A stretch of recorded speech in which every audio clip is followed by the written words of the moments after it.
Hello friend, क्या हाल चाल। Real concept by Rajiv sir channel में आप लोगों का स्वागत है। आज हम लोग फिजिक्स का एक बहुत सा इम्पोर्टेंट टॉपिक ऑप्टिक्स, जिसको हिंदी में प्रकाशिकी कहते हैं, उसके बारे में अध्ययन करें।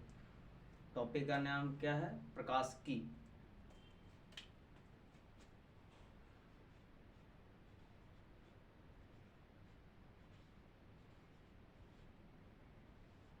टॉपिक का नाम है प्रकाशिकी, इसको अंग्रेजी में हम लोग कहते हैं ऑप्टिक्स। ऑप्टिक्स कहते हैं, क्या कहते हैं? ऑप्टिक्स। ठीक है। तो प्रकाशिकी, प्रकाशिकी क्या है? सबसे पहला प्रश्न उठता है कि प्रकाशिकी क्या है। तो प्रकाशिकी भौतिक विज्ञान की वह शाखा है जिसके अंतर्गत हम प्रकाश के गुण धर्म के बारे में अध्ययन करते हैं। प्रकाशिकी का मतलब है प्रकाश से, लाइट से। आ जाए तो प्रकाश के अध्ययन करने वाले विज्ञान को हम प्रकाशिकी कह सकते हैं। प्रकाशिकी भौतिक विज्ञान की शाखा है जिसमें किसका अध्ययन करते हैं? प्रकाश का। तो प्रकाश का अध्ययन करते हैं तो पहला तो प्रश्न बनता है कि प्रकाश सर है क्या? प्रकाश, प्रकाश को अंग्रेजी में हम लोग लाइट कहते हैं। क्या कहते हैं? लाइट। प्रकाश को अंग्रेजी में क्या कहते हैं? लाइट। तो प्रकाश क्या है? तो प्रकाश वह भौतिक कारक है जिसकी सहायता से हम किसी वस्तु को देख पाते हैं। आप किसी भी वस्तु को देख पाते हैं तो यह सौभाग्य आपको प्रकाश के कारण ही प्राप्त हो पाता है। चूंकि अगर प्रकाश इस पृथ्वी पर नहीं रहता तो कोई भी वस्तु को, कोई भी जीव उसको देख नहीं पाता। हाँ, कुछ कुछ ऐसे जीव होते हैं जो कम प्रकाश में भी देख पाते हैं, लेकिन अगर टोटली प्रकाश नहीं रहता तो वह भी किसी वस्तु को नहीं देख पाता। और हमारे आँख में तो वह भी गुण नहीं है। इसका मतलब है कि बिना प्रकाश के हम लोग कुछ देख ही नहीं पाते हैं। तो किसी वस्तु को देखने के लिए प्रकाश हमारी किस प्रकार सहायता करता है, तो हम लोग कुछ फिगर से समझते हैं। चलिए देखें। जैसे मान के चलिए कोई यहाँ ऑब्जेक्ट है, कोई वस्तु है, ये कोई वस्तु मान के चलिए कि एक कोई वस्तु है, ठीक है। और यहाँ हमारा आँख है। मान के चलते हैं कि यह जो है हमारा आँख है, ठीक है। और यहाँ से कोई लाइट आ रही है, लाइट आ रही है, लाइट आई और ऑब्जेक्ट पर पड़ गई। ऑब्जेक्ट पर पड़ने के बाद प्रकाश का गुण है कि यह परावर्तित हो जाता है, और परावर्तित होकर ये हमारे आँखों तक पहुँच जाता है। ऐसा बात नहीं है कि सिर्फ ये प्रकाश जो है हमारे आँख पर ही जा रहा है। यहाँ से बहुत से कण जाएंगे, बहुत से यहाँ से बहुत से कण जाएंगे, बहुत से किरणें जाएंगे, लेकिन कुछ भाग ऐसा भी होगा जो हमारे आँखों तक जाएगा और इस वस्तु को देखने में हमारी सहायता प्रदान करेगा। कौन? प्रकाश। तो यह तो क्लियर हो गया कि किसी भी वस्तु को देखने के लिए हमको प्रकाश की आवश्यकता होती है। तो प्रकाश का डिफिनेशन क्या है कि प्रकाश, प्रकाश वह भौतिक कारक है जिसकी सहायता से हम किसी वस्तु को देख पाते हैं। आप लोग इसको पॉज करके आप लोग नोट्स भी बना सकते हैं, काहे कि सब चीज़ बोर्ड पर लिखाना संभव नहीं है। तो प्रकाश आप लोग समझ गए। प्रकाश से पहले हम लोग समझे प्रकाश की। प्रकाश की क्या है?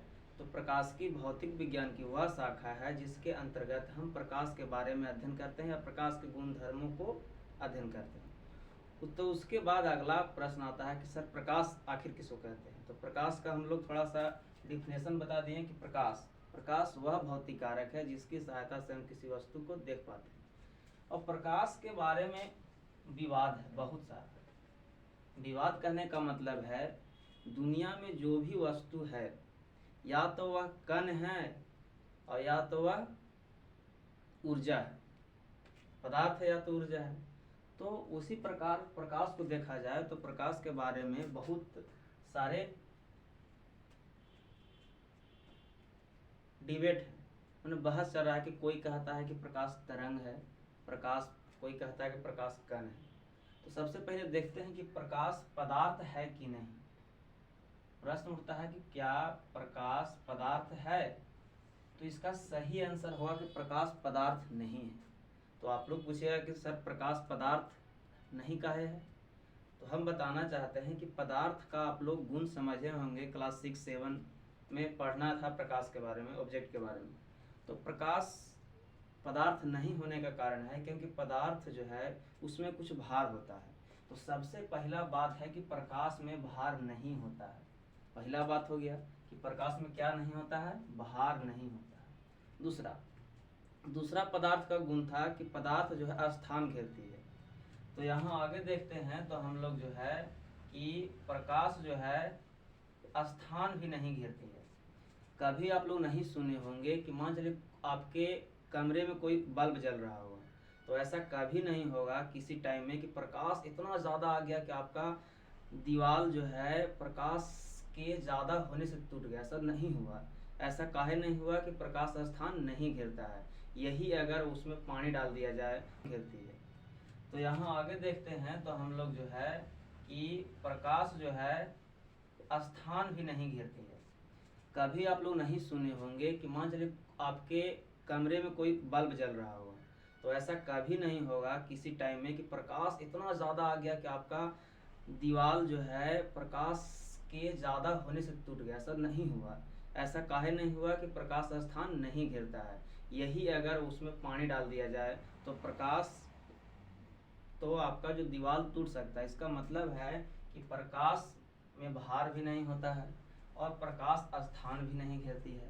इससे साफ पता चलता है कि जो प्रकाश है पदार्थ तो नहीं है। तो आप बताएं कि जो पूरा पृथ्वी पर दो चीज़, या तो पदार्थ है या तो ऊर्जा है। तो देखते हैं कि प्रकाश ऊर्जा है। प्रकाश ऊर्जा है कैसे? तो पदार्थ ऊर्जा है क्योंकि यह फोटोन कणों से मिलकर बना है और यह विद्युत चुम्बकीय तरंग है पदार्थ। और पदार्थ सरल रेखा में गमन करती है, लेकिन कहीं कहीं इस पे विवाद मिलता है कि प्रकाश सरल रेखा में गमन करती है भी कि नहीं गमन करती। तो उसके विवाद के टर्म में 3-4 वैज्ञानिक आपको ध्यान में देना होगा। पहला है न्यूटन। पहले वैज्ञानिक का नाम है न्यूटन। न्यूटन ने बताया कि जो पदार्थ प्रकाश है वो कण है और यह फोटोन कणों के रूप में पैकेजिंग, जो फोटोन कण के रूप छोटे छोटे पैकेटों के रूप में बना है। तो आपसे कोई पूछेगा कि प्रकाश कण है, किसने बताया? तो न्यूटन ने बताया था कि प्रकाश कण है। लेकिन एक वैज्ञानिक आए हैं जिनका नाम है हाइगेंस। हाइगेंस ने बताया कि प्रकाश कण नहीं है, प्रकाश एक प्रकार का तरंग है। न्यूटन ने बताया था कि प्रकाश कण है, लेकिन उन्होंने बताया कि प्रकाश क्या है? तरंग है। ठीक है। तो हाइगेंस ने बताया कि प्रकाश तरंग है। तो प्रकाश तरंग का उन्होंने प्रमाण बताया कि अगर प्रकाश कण होता तो जो पत्ते की परछाई होता है, जो पत्ता की परछाई आप लोग देखे होंगे, मान चलिए कि कोई हम पत्ता बनाते हैं, ऐसे कोई पत्ता बनाते हैं, ऐसे पत्ता बना दिए, ठीक है। तो इसका जो परछाई बनता है वो गोल बनता है। गोल कहने का मतलब इसमें डिजाइन होता है, कटिंग उसमें नहीं बनता है। तो हाइगेंस ने बताया कि अगर पदार्थ प्रकाश कण होता तो उसका परछाई तो फोटो को भी बनता जैसा का ऐसा, लेकिन प्रकाश कण नहीं है, यह तरंग है। इसकी वजह से पत्ता का जो परछाई होता है गोल होता है। तो कुछ वहाँ पर बहुत विवाद हुआ। कुछ लोग कहे कि हम न्यूटन के पक्ष में हैं, कुछ बोले कि हम हाइगेंस के पक्ष में हैं। तो इसके लिए बहुत दिन तक विवाद चला। उसके बाद एक वैज्ञानिक आए जिनका नाम है आइंस्टीन। आइंस्टीन का आप लोग नाम सुने होंगे। आइंस्टीन ने बताया, प्रकाश विद्युत प्रभाव की खोज की आइंस्टीन, और उन्होंने बताया कि प्रकाश कण है। प्रकाश क्या है? कण। क्योंकि जब भी हम सोलर लाइट देखे होंगे आप लोग, सौर ऊर्जा पर जब प्रकाश पड़ता है तो यहाँ से विद्युत ऊर्जा निकलता है। इसका मतलब है अगर पदार्थ तरंग होता तो उससे विद्युत ऊर्जा नहीं निकलता सौर ऊर्जा में पड़ने पर। इसका मतलब प्रकाश क्या है? एक प्रकार का कण है। तो फिर विवाद चल रहा था कि कोई बोल रहा है कि अगर प्रकाश कण है तो उसका परछाई गोल का है। कभी कभी आप देखे होंगे कि साबुन का बुलबुला है वो रंगीन दिखाई देता है, तो तरंग गुण के कारण होता है। तो ये सब बहुत सारे डाउट आ रहे थे। तो एक वैज्ञानिक आए, उनका नाम है डी ब्राउगली। डी ब्राउगली नामक वैज्ञानिक ने बताया कि पदार्थ जो हैं डुअल नेचर के हैं। जो प्रकाश है वो डुअल नेचर के, इसका मतलब है वह कण भी है और तरंग भी है। तो डी ब्राउगली ने बताया कि जो प्रकाश है वो दो तरह, जो उसका जो है प्रकृति दो तरह से डुअल नेचर का है। एक तो कण है और दूसरा है तरंग। तो आप लोग देखें कि प्रकाश का जो गुण क्या है, इसका प्रकाश का बहुत सारे फेनोमेना है। इसका मतलब परिघटना। आपने वातावरण में बहुत सारे देखा होगा, कभी देखा होगा कि सूर्य जो डूबते समय उगते समय लाल दिखाई देता है। अगर कोई मान के चलिए कि कोई पानी से भरी बाल्टी में आप छड़ी रखते हैं तो तिरछा दिखाई देता है। ये सब प्रकाश के घटना के कारण होता है। प्रकाश की बहुत सारी घटनाएं हैं, तो उसमें देखते हैं कौन कौन सी प्रकाश की घटनाओं में से पहला घटना है प्रकाश का परावर्तन। पहला है प्रकाश का परावर्तन। दूसरा है प्रकाश का अपवर्तन। तीसरा है प्रकाश का पूर्ण आंतरिक परावर्तन। और चौथा है प्रकाश का व्यतिकरण।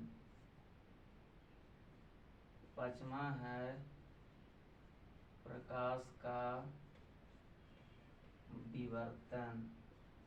छठा है प्रकाश का ध्रुवन।